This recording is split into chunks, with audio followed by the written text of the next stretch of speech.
Proses penyembuhan luka. Ketika tubuh kita mengalami luka, maka secara otomatis tubuh kita sendiri dapat menyembuhkannya. Nah, proses penyembuhan luka ini ada beberapa tahap. Proses penyembuhan luka ditandai dengan proses pemecahan sel-sel yang mati dan pembentukan sel-sel yang baru, sehingga luka tersebut akan secara otomatis sembuh dengan sendirinya.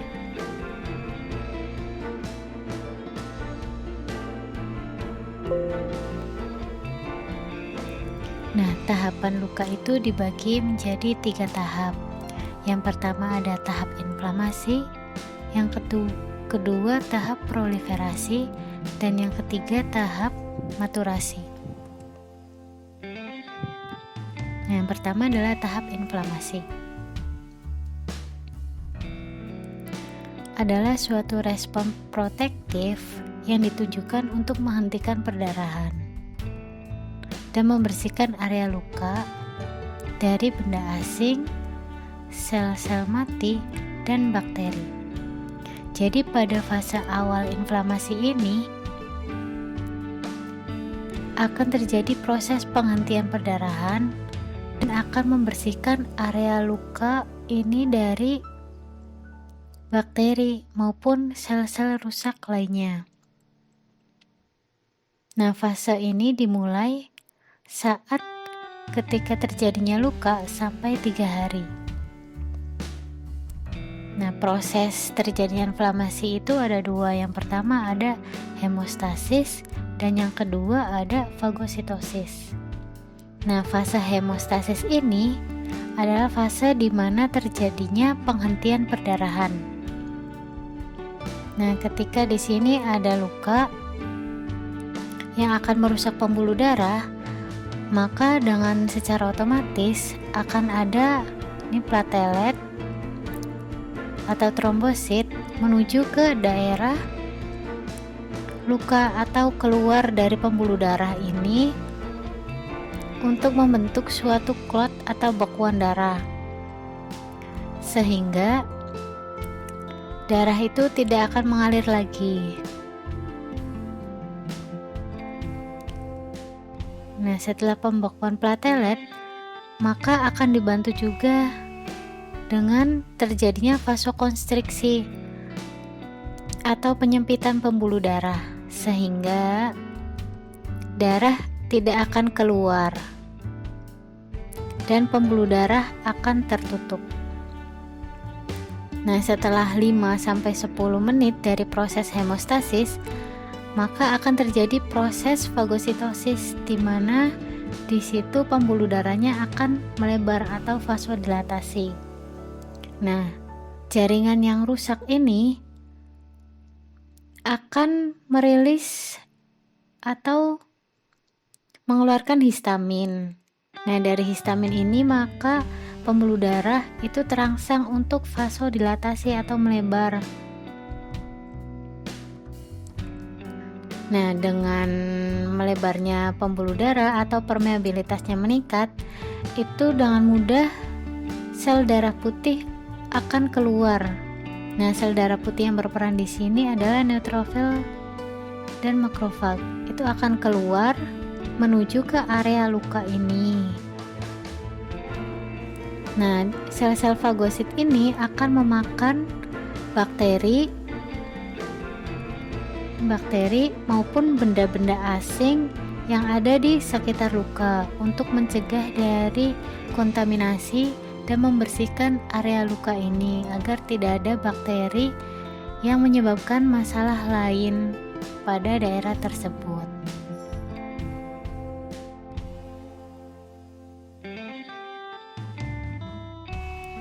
Nah, tujuan dari fagosit ini adalah menghancurkan bakteri dan debris atau sisa-sisa sel mati yang masih ada di area luka.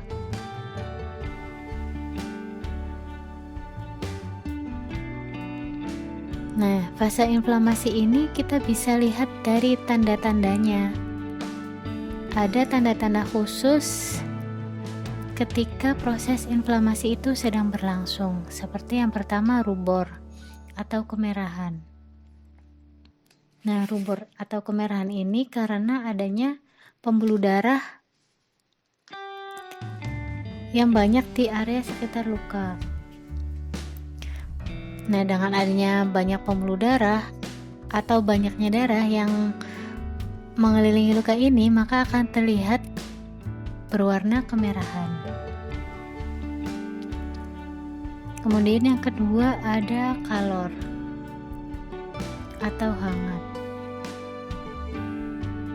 Nah, di sini juga karena adanya banyak darah di daerah luka, maka akan timbul respon hangat. Atau bisa juga adanya substansi pirogen. Nah, substansi itu dapat menimbulkan panas di area luka karena mengganggu kerja hipotalamus. Kemudian ada tumor atau pembengkakan. Nah, tadi kan dijelaskan bahwa ketika fase fagositosis itu semua sel-sel darah putih maupun plasma akan menuju ke daerah luka. Sehingga di situ akan terkumpul suatu massa, dan massa itu akan menyebabkan pembengkakan di area luka tersebut karena adanya banyak massa yang berkumpul di area itu. Nah, dengan adanya banyak massa, maka di sini lanjut akan menimbulkan respon nyeri karena massa yang ada di area tersebut akan mengganggu reseptor nyeri yang ada di situ. Sehingga sel-sel saraf akan meresponnya sebagai rasa nyeri. Nah, setelah itu tanda yang terakhir ada fungsiolesa atau hilangnya fungsi. Nah, ketika jaringan tubuh itu terluka, maka fungsinya akan berubah. Seharusnya dia bisa berfungsi secara optimal, tidak dengan ketika adanya luka. Misalkan lukanya itu terdapat di area sendi. Nah, maka sendi itu tidak bisa digerakkan seperti ketika sehat. Nah, di sini sehingga akan kehilangan fungsi dari bagian tubuh itu. Kemudian tahap yang kedua ada tahap proliferasi. Nah, di sini akan memperbaiki dan menyembuhkan luka, ditandai dengan proliferasi sel atau pembentukan sel-sel baru. Nah, fase ini dimulai ketika setelah fase inflamasi dan berakhir sampai fase ke-21. Tetapi ini juga tergantung dari orangnya masing-masing karena berbeda respon tubuhnya. Nah, fase ini proliferasi ini sebenarnya bisa bertumpang tindih atau berbarengan dengan fase inflamasi. Kemudian di tahap proliferasi ini kita bisa lihat ada proses lagi di dalamnya. Yang pertama proses angiogenesis. Nah, proses angiogenesis ini adalah proses pembentukan sel darah baru. Pembentukan pembuluh darah baru. Nah, ketika adanya luka yang mengakibatkan pembuluh darah itu rusak, maka akan diperbaiki atau dibuat ulang pada fase angiogenesis ini. Nah, angiogenesis ini dibentuk oleh sel endotel. Sel endotel ini akan menuju ke area luka dan akan mensintesis atau membuat pembuluh darah baru. Karena pembuluh darah itu sangat diperlukan untuk proses penyembuhan luka. Dengan adanya pembuluh darah, maka oksigen maupun nutrisi untuk proses penyembuhan luka itu akan mudah terhantarkan. Kemudian proses yang kedua ada granulasi. Nah, granulasi ini yang berperan itu adalah sel fibroblast. Fibroblast akan menuju ke daerah luka untuk membentuk jaringan granulasi. Nah, fibroblast ini akan diperantarai oleh adanya makrofag untuk membuat suatu jaringan granulasi. Nah, cara membuat jaringan granulasi ini, fibroblast akan mensintesis kolagen.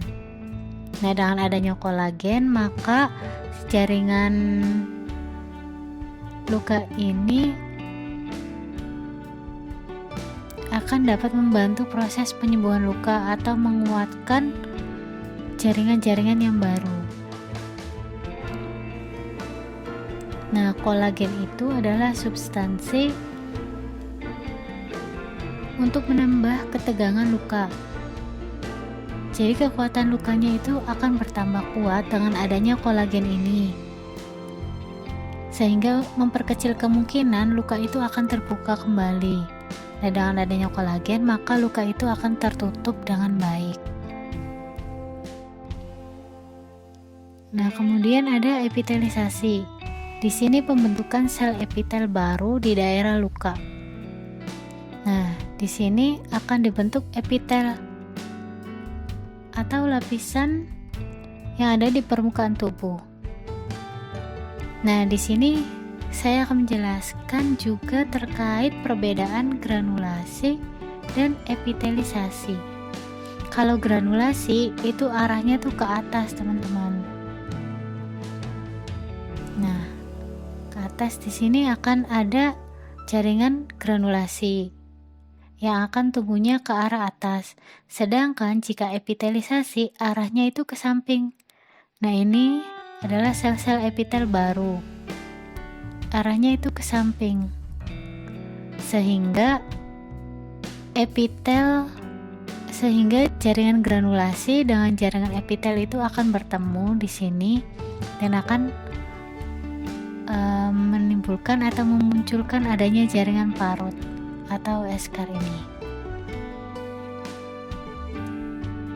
Nah, selanjutnya adalah tahap maturasi. Di sini adalah tahap pematangan yang bertujuan untuk menyempurnakan jaringan baru yang lebih kuat dan lebih bermutu lagi. Di sini mematangkan jaringan-jaringan yang dibentuk pada saat proliferasi tadi. Nah, waktunya itu dimulai dari hari ke-21 sampai 1-2 tahun. Nah, waktu ini adalah proses untuk luka itu benar-benar sembuh. Nah, di sini terjadi proses yaitu fibroblast terus mensintesis kolagen. Dan struktur kolagennya itu akan menjadi lebih kuat lagi. Nah, yang tadi sudah dijelaskan bahwa peran kolagen ini sangat penting untuk menambah kekuatan jaringan baru itu sehingga memperkecil luka tersebut akan kembali terbuka. Nah, pada fase ini juga akan terdapat bekas luka. Yang tadinya luka itu berwarna merah, maka akan berubah menjadi warna putih.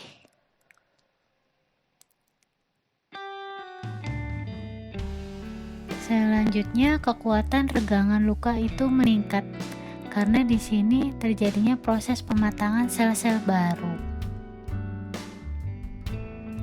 Nah, proses atau tahapan luka itu sebenarnya bisa saling tumpang tindih satu dengan yang lainnya, tetapi tetap melewati tahap-tahap yang 3 tadi.